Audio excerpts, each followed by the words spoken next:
Maman est partie.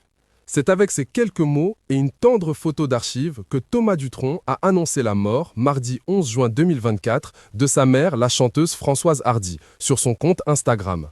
La star de la chanson, qui luttait depuis des années contre le cancer et ses effets, avait 80 ans. Depuis l'annonce de son décès, les réactions se multiplient.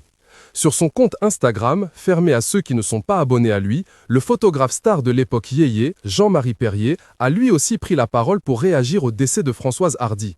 Dans un diaporama photo, il a partagé ses souvenirs de la chanteuse à différentes époques de sa vie, avec son fils, Thomas, son mari Jacques Dutronc, mais aussi ses compagnons de la chanson, comme Sylvie Vartan et Johnny Hallyday, ou encore à ses côtés à lui. Un diaporama qu'il a pomanté d'un sobre message « Au revoir ma grande ».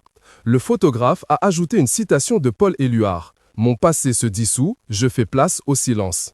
De quoi deviner son ressenti face à la perte de celle avec qui il a été en couple pendant plusieurs années. Une publication notamment likée par Thomas Dutronc. Le photographe et l'interprète de messages personnels ont été en couple pendant 4 ans, de 1963 à 1967.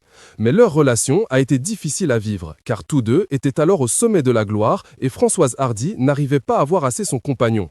Elle mettait alors en chanson ses émotions sur sa vie de couple. J'exprimais là ma frustration d'être en permanence séparée de Jean-Marie. Nos activités professionnelles respectives nous obligeaient à voyager tout le temps et il me semble que je n'ai pas arrêté de pleurer pendant les 4 ans de notre relation. Avec lui, j'ai connu cette impression dévastatrice d'être une sorte de repos du guerrier alors qu'on rêvait de rapprochements physiques passionnés, avait-elle confié à Paris Match. Finalement, c'est dans les bras de Jacques Dutronc qu'elle vivra ensuite une grande histoire. Grande histoire d'amour jusque dans les années 1990, laquelle donnera naissance à un fils, Thomas. Malgré la séparation, Françoise Hardy et Jean-Marie Perrier étaient restés en très bons termes.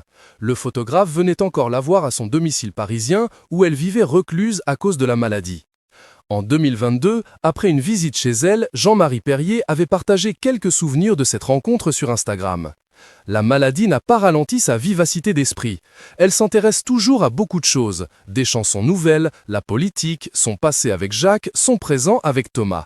Décidément, je ne me lasserai jamais de ce visage. Avant de refermer la torte, elle sourit en me disant qu'elle est contente de savoir que désormais à Paris, le hasard a eu la bonne idée de me faire habiter à 150 mètres d'elle.